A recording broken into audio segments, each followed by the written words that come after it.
안녕하세요. 주니어보드 29기 아트 디렉터 정선아입니다. 여러분, 보통 사람들에겐 다들 본인이 하고 싶은 것, 혹은 해야 하는 것, 그리고 하지 말아야 하는 것, 이런 거 다들 있으시죠? 저도 이런 게 있는데요. 오늘 제가 여러분께 말씀드릴 건 저의 투두리스트와 투돈리스트입니다. 그럼 기억이 나는 순서대로 여러분께 말씀드려 볼게요. 초등학교 3학년 정선아부터 시작합니다. 저는 이때 영어학원을 다니고 있었는데요. 그 영어학원에는 저랑 친하지 않던, 가끔은 저를 괴롭히기까지 하던 그런 여자애가 있었어요. 근데 어느 날 갑자기 그 애가 저한테 와서 물어보는 거예요. 야, 너는 동방신기가 좋아? WS501이 좋아? 라고요. 근데 저는 이때 WS501을 정말 몰랐어요. 잘 처음 들었거든요.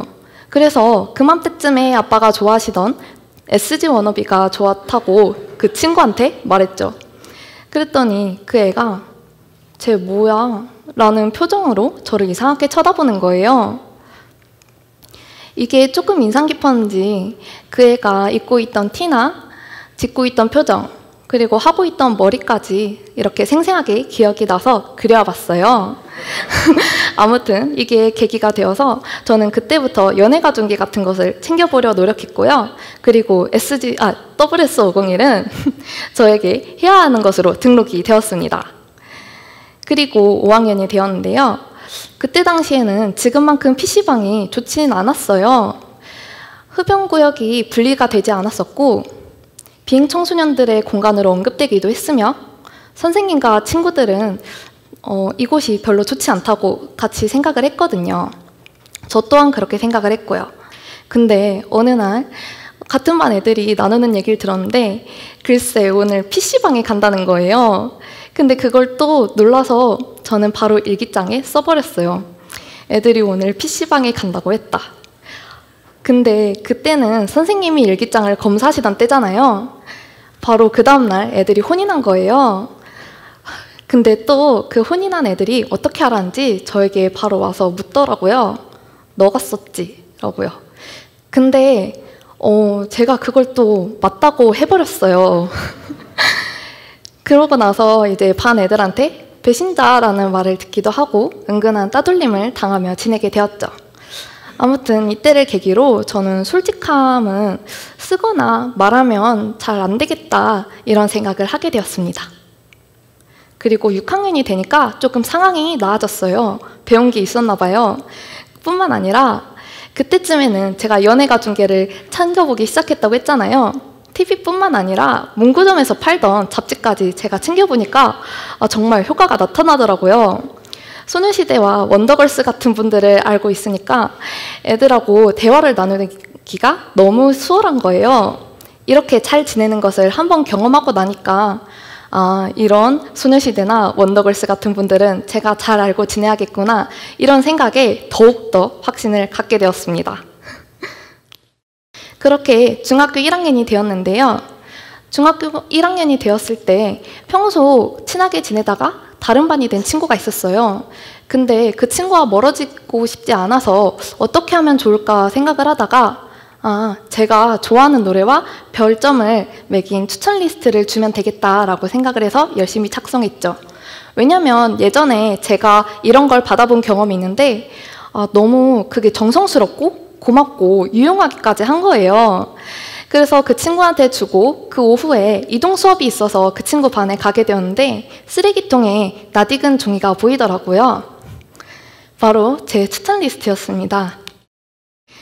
이 추천 리스트는 바닥에 굴러다닌 흔적이 묻어 있었고 실내화로 밟힌 흔적들이 같이 묻어 있는 거예요. 이걸 보면서 깨달았습니다. 내 추천 리스트는 사람들이 싫어하니까 이제 하지 말아야겠다 했죠.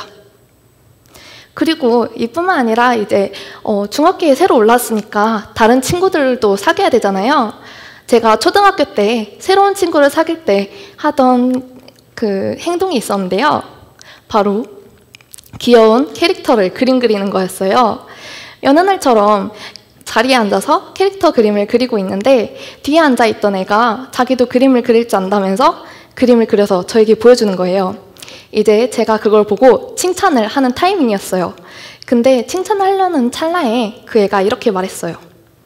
야, 이것도 초딩 때나 하는 거지 라고요. 그리고 뒤이어서 자기는 궁 만화나 궁 그림체, 스토리가 다 괜찮대요. 이 말을 듣고는 짧은 순간이었지만 많은 다짐을 하게 되었어요. 이제 중학생이 되었으니까 이런 건 하지 말아야 되나 했죠. 그래서 이 이후로는 반에서 혹은 학교에서 다른 사람에게 그림을 그리는 모습을 들키지 말아야겠다 생각을 했고, 또 만약에 그리게 되더라도 다 지워야겠다라고 생각을 했어요. 그리고 궁이 그렇게 재밌다고 했으니까 그날부터 며칠 동안 바로 이 10몇 권에 달하는 궁 만화책을 다 빌려서 다 읽어보았답니다. 이렇게 곧이어 저는 중학교 2학년이 되었어요. 다들 수련회 가시잖아요. 수련회 갔을 때 애들이 장기자랑으로 제가 모르는 노래들로 춤을 추는 거예요. 근데 또 듣다 보니까 노래가 좋아서 맞은편에 대각선쯤에 제 친구가 앉아있길래 친구한테 물어봤죠. 이 노래 좋은데 제목이 뭐냐고요. 한 두세 번쯤 물어봤을 때 친구가 화를 내는 거예요. 야, 이걸 모르냐? 그만 좀 물어봐 라고요. 근데 친구가 이렇게까지 화를 내기도 하고 다른 애들도 다 이런 노래로, 다 이 노래로 춤을 추니까 저는 알아야겠다 싶어서 집에 가서 찾아보게 되었죠. 기억을 더듬어서 집에서 찾아보니 제가 놓쳤던 건 바로 티아라였습니다. 이제 고등학교 1학년이 되었는데요. 저는 이제 모든 걸 깨우친 것만 같았어요. 사회성을 갖게 된 고등학생이 되었죠. 그래서 무난하게 애들하고 대화를 잘 나누고 있었는데요. 어쩌다가 웹툰 얘기를 하게 되었어요. 그리고 제가 어떤 웹툰을 친구에게 추천해주게 되었죠. 근데 웹툰을 보더니 그 친구가 하는 소리가 있었어요. 일본 그림체 같아서 싫어. 이거 어떡같아? 라고요. 그리고 그 주변에 있던 다른 애들도 동조를 했습니다. 그 애 말고도 다른 애들도 그렇게 말을 하니 저는 이제 그때부터는 눈이 큰 그림체를 갖고 있는 뭐 만화든 웹툰이든 이런 거는 다른 애들과 함께 얘기를 나누면 좀 안 되겠다, 조금 피해야겠다라고 생각이 들었죠. 이렇게 저의 투두리스트와 투두리스트는 완성이 되었습니다. 하지만 오늘 이렇게 여러분께 말씀드리지 못한 리스트들이 훨씬 더 많아요. 그리고 이 말씀드린 것과 말씀드리지 못한 것들이 모두 쌓여서 지금의 제가 되었습니다. 근데 이게 제가 맞는 걸까요? 사람들과 이제 잘 무난하게 심기를 건드리지 않고 제가 잘 지내는 지금의 제가 되었는데 이게 제가 맞는지는 잘 모르겠어요. 이 리스트들이 없었다면, 규칙들이 없었다면 저는 지금 어떤 모습으로 여기에 서 있었을까요? 들어주셔서 감사합니다.